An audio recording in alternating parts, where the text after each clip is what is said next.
First 17 years of my life, అంటే 0 to 17 ఇందాక అన్నట్టుగా ఏదో ఇంకేదో ఉంది కానీ అదేంటో మనకు తెలియదు, సర్లే చూద్దాం పెరిగాక ఆలోచిద్దాం, ఎందుకంటే అడిగే ఎక్స్పీరియన్స్ కూడా మనకు లేదని ఫస్ట్ 17 years ఏదో దాటేశాను. అంటే తెలుసుకుంటూ నా కాన్షియస్నెస్ కూడా నేను పెరుగుతూ 17 yearsకి యాక్టర్ అయ్యా. నెక్స్ట్ 34, అంటే 17 + 17, సెకండ్ 17లో 34 years, అంటే మన లాక్డౌన్ వరకు ఎస్ ఐ నో ఎవ్రీథింగ్, నాకు తెలుసు అని బయలుదేరా. రోజు పొద్దున్నే లేచి మన దగ్గర ఏదో లేదు అది ఎత్తుక్కుంటూ బయలుదేరాలి. అంటే ప్లస్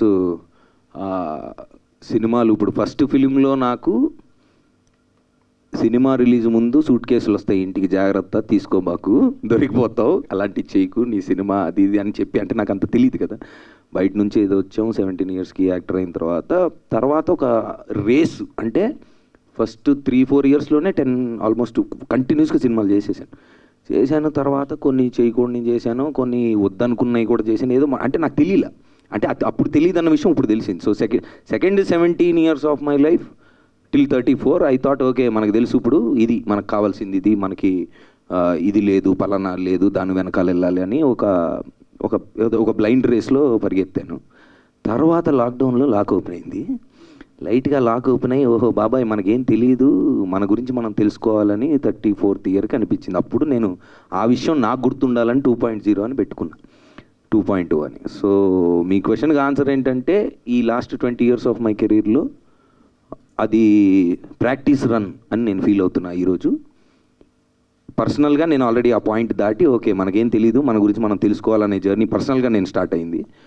అది నా పర్సనల్ జర్నీ. ఇక సినిమాల వరకు వస్తే definitely love Mouli will be the beginning of my 2.0 career అని నేను ఫీల్ అవుతున్నాను. సరే, హీరోగా ఎంత పాపులర్, అలాగే మీ బిజినెస్ పరంగా మీరు పెట్టడం, ఇప్పుడు ఎక్కడ చూసినా ఏం జరిగిన డక్స్ అనే నవదీప్ పేరు ఫస్ట్ వచ్చేస్తుంది. సో అట్లా వచ్చింది, మీరే 3 సార్లు తీసుకొచ్చారు ఇప్పుడు.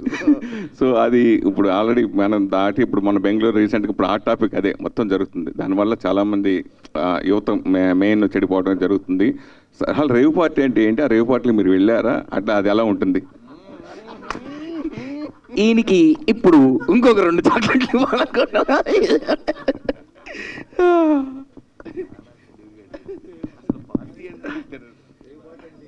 రేవు పార్టీ అంటే ఏంటి, ఏం చెప్తాం, ఒక్కొక్కరికి ఒక్కొక్కలాగుంటుంది, ఒక్కొక్క దేశంలో ఒక్కొక్కలాగుంటుంది. ఏం చెప్తాం దానికి డెఫినేషన్? రేవు పార్టీ మీరు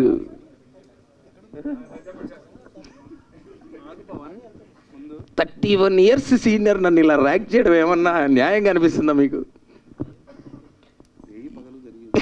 రేయి పగలు జరిగింది, అంతే అంతే అంతే. ఓకే నెక్స్ట్, అంతే సార్, రేయి పగలు జరిగేది. నేను ఈ దేశంలో అయితే ఇప్పుడు వెళ్ళలేదు.